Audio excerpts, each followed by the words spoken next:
इस वक्त की बड़ी खबर आपको बता रहे हैं। बंगाल और महाराष्ट्र के बाद अब यूपी में समाजवादी पार्टी के खेमे से भी टूट की खबरें सामने आ रही है।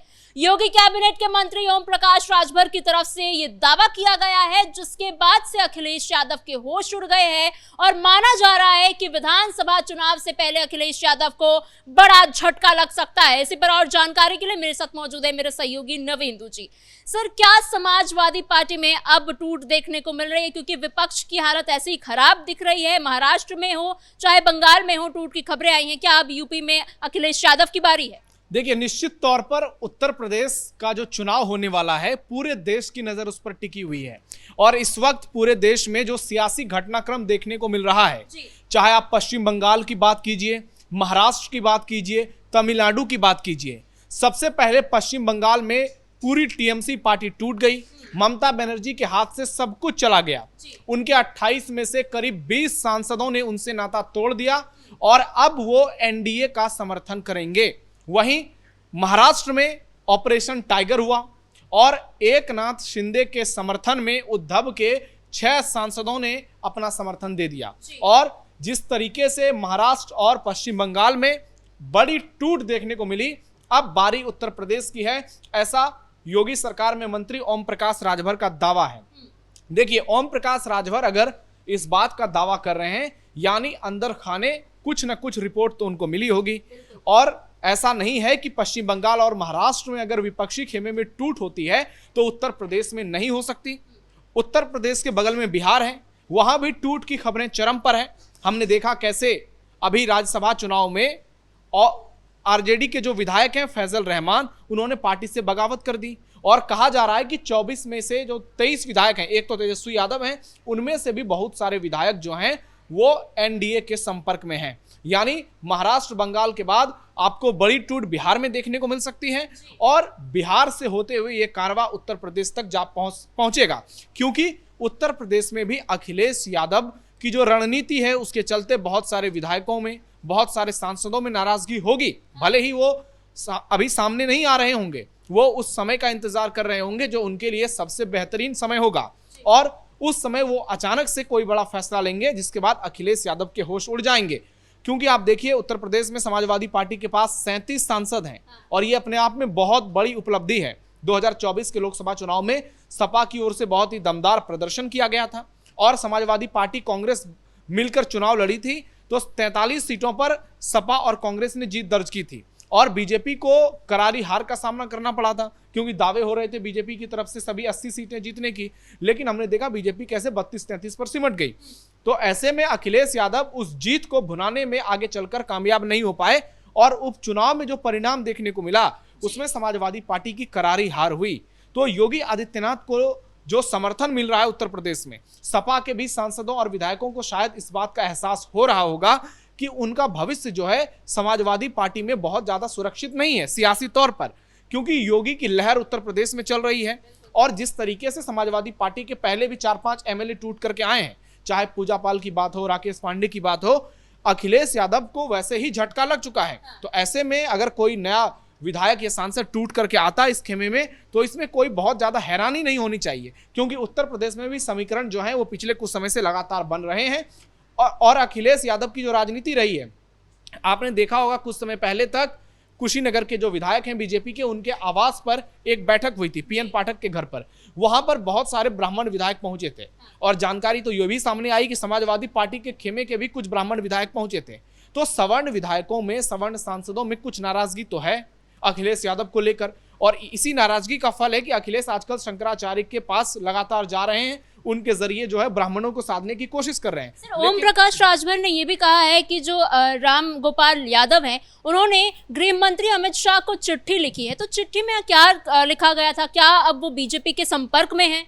देखिए, हम उस पर आगे आएंगे, लेकिन मैं वही बात कह रहा हूं कि जिस तरीके से अखिलेश यादव ब्राह्मणों को साधने के लिए उत्तर प्रदेश में एक नया फॉर्मूला सेट करने की कोशिश कर रहे हैं, वो उल्टा अखिलेश पर ही भारी पड़ता जाएगा, क्योंकि आगे चलकर ये नाराजगी जो है सिर्फ ब्राह्मण वोटों तक सीमित नहीं रहेगी या फिर ब्राह्मणों के विधायकों तक सीमित नहीं रहेगी, ये दूसरे जो जाति हैं उसके विधायकों तक भी इसकी आंच पहुंचेगी। और फिर अखिलेश यादव के लिए तो उनका MY समीकरण सर्वोप्रिय है। तो ऐसे में अखिलेश के समीकरण में हर वक्त हर कोई फिट नहीं हो सकता। और जब उत्तर प्रदेश में योगी आदित्यनाथ की लहर चल रही हो, तो ऐसे में अखिलेश यादव के सामने बहुत बड़ी चुनौती है कि किसी तरह से अपनी पार्टी बचाएं। नहीं तो ऐसा होगा कि 2027 के चुनाव में ही अगर पार्टी टूट जाएगी तो फिर 29 में क्या होगा। समाजवादी पार्टी को बहुत दिन के बाद उत्तर प्रदेश में 37 सीटें मिली हैं। इसमें बीजेपी की गलती रही। जिस तरीके से अजय कुमार लल्लू का बयान आया, उसके बाद एक नैरेटिव चला आरक्षण के विरोध में, उसका फायदा मिल गया। ये अखिलेश की कोई बहुत बड़ी अचीवमेंट नहीं थी, लेकिन उसको वो बरकरार नहीं रख पाएंगे। इस बात की संभावना नजर आएगी, क्योंकि 27 में अगर विधायक टूटे, सांसद टूटे, तो फिर बड़े पैमाने पर जमीन पर उसका असर साफ साफ देखने को मिलेगा। क्योंकि 27 में अगर बीजेपी बेहतर करती है तो 29 में निश्चित तौर पर इसका बड़ा इंपैक्ट देखने को मिलेगा। और फिर 27 में अखिलेश अगर MY समीकरण तक ही सीमित रहते हैं तो निश्चित तौर पर जो नेता हैं, तो अभी तो कांग्रेस से भी उनके गठबंधन को लेकर बातें चल रही है, होगा कि नहीं होगा। अगर गठबंधन होगी तो बहुत सारे नेताओं की टिकट भी कटेगी, तो जो नाराज लोग होंगे वो कोशिश करेंगे कि उनकी राजनीति जो है किसी दूसरे पार्टी में हो, और बीजेपी से बेहतर विकल्प तो उनके सामने कुछ हो नहीं सकता है। और इसी को लेकर ओम प्रकाश राजभर ने दावा कर दिया, और अब बात हो रही है कि चिट्ठी गृह मंत्री अमित शाह तक पहुंची है। रामगोपाल यादव जो अखिलेश यादव के चाचा भी हैं और राज्यसभा से सांसद भी हैं समाजवादी पार्टी से, उनका भी कार्यकाल जो है इस साल नवंबर में पूरा होने जा रहा है। तो ऐसे में उनको भी लग रहा है कि उनका भविष्य कहाँ सुरक्षित है। कहीं ऐसा तो ना हो कि समाजवादी पार्टी के जो टॉप प्रायोरिटी के उम्मीदवार हैं उसमें उनका नाम होगा, नहीं होगा, क्योंकि उनके बेटे अक्षय भी फिरोजाबाद से सांसद हैं।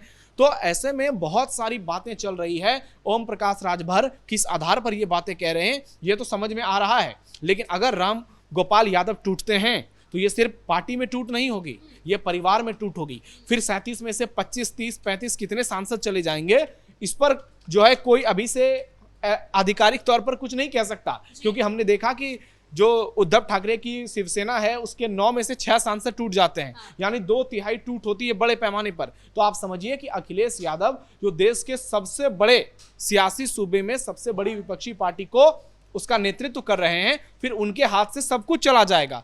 फिर बहुत सारे विधायक, बहुत सारे सांसद चले जाएंगे, तो फिर इसका लंबे समय तक इंपैक्ट रहने वाला है। क्योंकि एक तरफ योगी आदित्यनाथ उत्तर प्रदेश में अजय नजर आ रहे हैं, और जिस तरीके से ये चल रहा है, तमाम राज्यों में टूट की खबरें जो सच साबित होती हुई नजर आ रही है, लग रहा है कि अब वही उत्तर प्रदेश में होने को जा रहा है। और ओम प्रकाश राजभर इसीलिए इतने बड़े दावे कर रहे हैं। सर, लेकिन समाजवादी पार्टी के जो प्रवक्ता है, नेता है, उनकी तरफ से ये कहा जा रहा है कि क्योंकि ओम प्रकाश राजभर को लाइमलाइट नहीं मिल रही है और अब विधानसभा चुनाव बेहद नजदीक आ रहा है, इस वजह से ये ऐसी बेतुकी बातें कर रहे हैं ताकि उन्हें अटेंशन मिल सके, उनका नाम राजनीति में कहीं ऊपर आ सके, उनके बारे में चर्चा हो सके। देखिए, अगर ओम प्रकाश राजभर कोई फैक्टर नहीं होते तो फिर समाजवादी पार्टी ने 2022 में उनके साथ गठबंधन क्यों किया, उनको सीटें क्यों दी, 1 दर्जन से ज्यादा सीटें दी, कई सीटों पर वो चुनाव जीतकर भी आए। तो ओम प्रकाश राजभर बहुत बड़े नेता नहीं होंगे पूरे उत्तर प्रदेश के, लेकिन पूर्वांचल में उनकी एक भूमिका है, और इस भूमिका को अखिलेश भी समझते हैं। एक बड़ा ओबीसी चेहरा है और बीजेपी के लिए उपयोगी हैं। इसलिए अभी आपने देखा होगा दिल्ली में एनडीए की जो बैठक थी, नरेंद्र मोदी के साथ वो झालमुरी खाते हुए नजर आए। उनके साथ संजय निषाद, अनुप्रिया पटेल, जयंत चौधरी भी थे। तो ऐसे में समाजवादी पार्टी खंडन तो कर रही है, क्योंकि उसको वाकई में लग रहा है कि ओम प्रकाश राजभर जो कह रहे हैं उसमें कहीं ना कहीं तो सच्चाई है, भले ही उसका आधार कुछ भी रहा हो। लेकिन जिस तरीके से वो दावा कर रहे हैं, आने वाले समय में ये दावा अगर सही में कन्वर्ट हो गया तो निश्चित तौर पर समाजवादी पार्टी को बड़ा झटका लगेगा और पार्टी कहीं की नहीं रहेगी। समाजवादी पार्टी की ओर से रविदास मेहरोत्रा का बयान सामने आया है, वो कह रहे हैं कि ओम प्रकाश राजभर ऐसे ही बातें करते हैं। लेकिन सवाल यह है कि अगर ओम प्रकाश राजभर हवा में बातें कर रहे होते तो फिर बंगाल और महाराष्ट्र का उदाहरण हमारे सामने कैसे होता। बंगाल में भी टीएमसी के कई सांसद चुनाव से ठीक पहले यह दावा कर रहे थे कि बीजेपी दूर दूर तक कहीं नजर नहीं आ रही है, पश्चिम बंगाल में ममता बनर्जी को कोई हिला नहीं सकता है। और आपने वो बयान सुना ही होगा जिसमें सयानी घोष कह रही है कि मैं चड्डा नहीं हूं जो चड्डी बन जाऊंगी। लेकिन उसके बाद जो टूट की खबरें आती है, जो सांसदों की लिस्ट सामने आती है, उसमें सयानी घोष का भी नाम सामने आता है। उसी तरीके से महाराष्ट्र में भी वही चीजें नजर आती है। जिस सांसद को लेकर बहुत बड़ी बड़ी बातें होती है, उस सांसद का नाम उस टूटी हुई लिस्ट में आती है। तो इसी तरीके से अगर उत्तर प्रदेश को लेकर दावे किए जा रहे हैं तो निश्चित तौर पर इसका पैमाने पर असर पड़ेगा उत्तर प्रदेश के विधानसभा चुनाव में, और समाजवादी पार्टी के लिए एक बड़ा झटका होगा। और अखिलेश यादव के लिए अब बड़ी चुनौती है चुनाव से पहले तक कैसे अपने विधायकों को एकजुट रख सकें, कैसे अपने सांसदों को एकजुट रख सकें, क्योंकि नाराजगी तो है। और दूसरी तरफ योगी आदित्यनाथ के सामने जो जन समर्थन नजर आ रहा है उसका भी इम्पैक्ट समाजवादी पार्टी के नेताओं पर होगा कि योगी के साथ रहेंगे तो शायद हमारा पॉलिटिकल करियर जो है वो और बेहतर तरीके से आगे जा सकता है। इसलिए देखना दिलचस्प होगा क्या समाजवादी पार्टी में टूट की स्क्रिप्ट रामगोपाल यादव लिखते हैं या फिर अखिलेश का कोई ऐसा करीबी होगा जिसके बारे में उन्होंने कोई कल्पना नहीं की होगी। लेकिन जब ये खबर आएगी, इसकी पुष्टि होगी तो निश्चित तौर पर ये पूरे देश की राजनीति को हिलाकर रख देगी, क्योंकि अखिलेश यादव के तमाम बड़े बड़े दावे जो हैं वो उस समय खोखले नजर आएंगे। जी सर, इन तमाम जानकारियों के लिए धन्यवाद। कुल मिलाकर बंगाल और महाराष्ट्र के बाद अब यूपी में भी विपक्ष के खेमे में टूट की खबरें आ रही है। लगातार दावे किए जा रहे हैं। आरोप और प्रत्यारोप का ये जो सिलसिला है वो लगातार विधानसभा चुनाव से पहले देखने को मिल रहा है। फिलहाल देखना यह होगा कि क्या समाजवादी पार्टी पर ये जो आरोप लग रहे हैं कि अंदर टूट की खबरें चल रही हैं वो सच में सच होते हैं या नहीं, समाजवादी पार्टी में टूट होते हैं या फिर नहीं। फिलहाल ब्रेकिंग में इतना ही।